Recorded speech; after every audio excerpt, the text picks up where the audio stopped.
Assalamualaikum Ustaz. Waalaikumsalam. Sihat. Ustaz, duk baca berita-berita, duk scroll nampak macam 2024 ni makin tough lah dengan keadaan global, pasaran tempatan, pekerjaan tidak begitu baiklah kepada dunia dan juga Malaysia. Ustaz, apa nasihat Ustaz kepada especially orang muda lah, graduate, anak muda kita yang berdepani tahun 2024 Ustaz, supaya mereka boleh berdepani dengan cekal dan tabah. Apa pendapat Ustaz? Ya, tak dinafikan ya SK bahawa tahun semakin akan datang dia punya krisis khususnya ekonomi dia melanda dunia, bukan sahaja Malaysia. Ya, kemungkinan juga perang dunia ketiga semakin meledak, dia punya bibit-bibit tu dah semakin nampak. Kita pun risau juga dan bencana kesihatan mungkin sekali lagi datang. Jangan Ustaz, jangan minta. Kita tak minta, tapi itulah realiti dia. Kemungkinan tu ada. Jadi oleh sebab itu yang pertama kena preparation mental, bahawa kita kena kuat menghadapi benda tu. Persiapan dalaman ni bila kita dah buat preparation mental awal, bila sebut ataupun datang perkara yang sebenar, kita taklah terlampau terkejut sangat. Kalau tak ada preparation mental yang awal, dia makin akan jadi lebih teruk lah, tidak silap bunuh diri. Walaikumsalam min zalik. Yang kedua, kita ambil set motivasi lah, jadikan satu ancaman tu sebagai peluang. Ya, ketika mana di sebalik tekanan-tekanan yang disebutkan tadi, kita cuba tukarkan dia sebagai satu cabaran yang positif. Contoh dalam berekonomi, kita tengok zaman COVID yang lepas, adanya peluang-peluang orang mengeksplor dalam bidang online dan jualan secara online jadi terbuka luas dan menambahkan kemahiran dalam bidang tersebut lah. Faham. So itu salah satu contoh. Jadi tukarkan ancaman dan kesukaran ini kepada satu peluang yang anda boleh eksplor supaya boleh mengatasi keadaan yang dijangkakan kurang baik. Yang ketiga, nasihat saya, kuatkan keimanan lah. Sebab kalau geng-geng eskatologi, ilmu akhir zaman ni, datang macam mana cabaran pun nanti dia akan pergi kepada cabaran keimanan kita. Sama ada nak mengikut Dajjal ataupun tak nak ikut Dajjal kan? Sama ada nak mempertahankan iman ataupun terpaksa terjebak. Sebab kita tengok pun dunia yang semakin runcing sekarang ni, seolah-olahnya kita kena menetapkan pendirian di akhir zaman. Tak boleh lagi grey area atas pagar. Kita pilih hitam putih ya, hitam putih. Dia akan pergi kepada black and white. Iman dan kufur. Jadi kena betul-betul buat persiapan supaya segala yang Allah perintah tu cuba ikuti, segala yang Allah larang itu jangan buat. So itulah sebenarnya yang betul-betul menjadi perisai paling kuat untuk kita selamat dengan fitnah-fitnah yang semakin dahsyat. Masya-Allah. Anak muda boleh, saya yakin. Okey Ustaz, nak tanya sikit Ustaz tentang, ada orang kata kena selalu baca Quran, lazim baca Quran. Tapi Ustaz, susah Ustaz zaman moden ni. Asyik tengok handphone je, tengok TikTok. Asyik tengok handphone je, tengok Facebook. Bila masa nak baca Quran ni, antara yang saya berlaku kat diri saya lah, muhasabah. Macam mana kaedah sebenarnya Ustaz dok kita mengikut nasihat para alim ulama kita supaya melazimi baca Quran tu Ustaz, supaya kita boleh ikut konsisten dengan peredaran zaman moden, zaman maju ni. Supaya kita boleh amal nasihat ulama, jangan tertinggal lah dalam menghayati Al-Quran dalam kehidupan Ustaz. Macam mana Ustaz? Surah Al-Kahfi, khususnya zaman-zaman yang makin mencabar ni, digalakkan baca. Dan bukan itu sahaja, tetapi sebenarnya konsep surah Al-Kahfi itu sebenarnya mengajak kita menekuni Quran seluruhnya. So bila ada mindset penting Quran ni menjadi perisai yang paling kuat, itu of course berserta dengan tadabbur lah, berserta dengan penghayatan, menjadikan kita bersedia untuk ketahui, aku nak selamat ni, aku tak nak hanyut ni. So mesti rujuk dan buka Quran, tak boleh tak nak buka setiap hari. Cuma strateginya macam mana, itu mindset.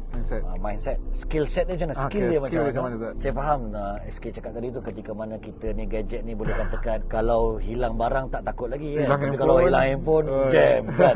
Jadi jadikan seminimumnya lah, ketika mana nak tutup mata, Quran yang terakhir.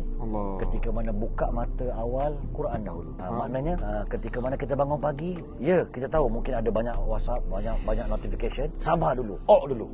Kita tahu sebab mindset tadi, benda ni penting, aku nak selamat, bacalah dulu sekejap. Lepas dah baca Al-Quran tu, selai ke 2 like ke, yang penting ada, barulah kita buka phone kita. Begitu juga malam, kita faham, tak apa, scroll dulu. Cuma jangan tak digalakkan lewat-lewat malam sangat. Aku Ustaz, tengok TikTok, tengok aku 3 pagi Ustaz. Ya, tapi ambil sebagai kata ya Allah aku dah lalai ni. Allah. Okey yang TikTok yang manfaat juga. Tapi yang kalau dah agak di celah-celah tu ada kelalaian, closingnya aku nak sebelum tidur ni baca Quran. Okay, Sebenarnya faham. tak lama. Jadi kalau dapat sekali maknanya kita buka mata nampak Quran, tutup mata nampak Allah. Quran. Paling tak pun itulah waktu strategi, skill yang kita perlukan, disiplin sebenarnya. Disiplin juga sebenarnya yang orang kata sebelum nak dapat sesuatu yang hebat ni dia kena mujahadah lah. So mujahadah tu dalam bahasa Arab ni, bahasa kita ni disiplin lah. Disiplin. Mulakan dengan disiplin 2 waktu tadi. Memang kritikal kita mudah nak pegang phone, buat itu dulu. Lepas tu terpulanglah, explore lah. Ya. Masa Ustaz. Allah mudah-mudahan. Ustaz lah Ustaz tentang Al-Quran Ustaz. Ya. Ustaz kan selalu, saya dulu membesar juga melihat Ustaz macam dah tua sangat Ustaz. Okey. Kami selalu lihat Ustaz dalam Quran, dalam TV9 Al-Quran. Macam mana dengar suara Ustaz merdu baca Quran Ustaz? Ustaz ada pernah tak ada saat baca suara serak ke, suara tak merdu ke? Saya tak tahu Ustaz tu.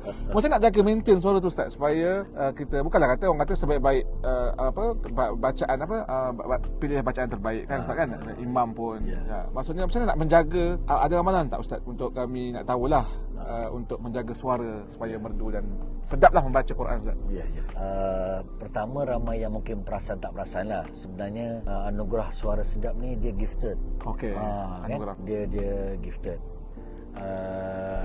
Cuma bila dah gifted tu bagus, termasuklah orang kata nafas pun sama juga gifted. Dia bukan benda yang boleh dipelajari lah. Tetapi kalau gifted tu ditambahkan pula dengan pengasahan skill, pengawalan suara dan sebagainya, maka dia akan jadi mantap kuasa 2 lah. Tetapi bagi siapa yang mungkin gifted itu separuh ataupun tak apa-apa sedap, dia boleh diatasi dengan kita belajar skill. Kita latih ikut kelas vokal. Kalau orang-orang yang nyanyi ni kelas vokal lah. Sebenarnya dalam taranum, dalam penjagaan suara pun vokal lah juga kan. Tapi ada, dan saya nampak suara saya taklah sedap sangat. Sedap sangat? Ya ke? Sedap sangat. Itu mungkin dipanggil low tone lah. Low tone. Bila naik yang tinggi jawab tu habis out juga. Tak boleh lagi. Jadinya saya rasa saya sederhana je lah. Tak ada yang adab sangat. Tapi saya sendiri melatih dengan benda-benda tu. Jumpa guru Quran, belajar taranum, teknik pernafasan, melepaskan suara. So kalau dia ada belajar benda tu, juga sebenarnya boleh nampak sebenarnya sedap. Jadi begitulah, mungkin SK kata suara ni lain tak dapat, tapi dia boleh mempelajari juga serba sedikit, apatah lagi kalau ada dua-dua. Jadi untuk maintain ni sebenarnya satu lagi rahsia yang saya nak sebut, yang orang kadang-kadang tak perasan, dia bukan satu jenama je. Kau jangan makan ais. General. Dia rupanya berbeza-beza badan, berbeza-beza. Kesesuaian. Ada orang dia tak makan ais, dia tak boleh tarik. Ada gitu. Saya jumpa kawan-kawan yang suara sedap gitu. Ada yang jangan makan pedas kata. Ada yang makan pedas, ada yang kata perut kosong, tapi kawan saya ni dia perut kena berisi baru dia boleh sedap. Jadinya dia agak subjektif. Okey, faham. Cuma tengoklah dia punya kemahiran masing-masing ataupun petua masing-masing, sebab setiap seorang ni berbeza-beza dia punya approach lah. Tapi kalau secara generalnya pun kadang-kadang tengok juga. Kadang-kadang suit dengan kita, kadang-kadang tak suit. Itulah kena jaga pemakanan, ais, pedas, itu standard lah. Standard kan? Lepas tu gula pun kena jaga juga. Dia dah jadi macam jaga kesihatan juga. Dah macam ceramah kesihatan? Ya, dia mempengaruhi sebenarnya suara dan dan yang lain tu tidur yang cukup.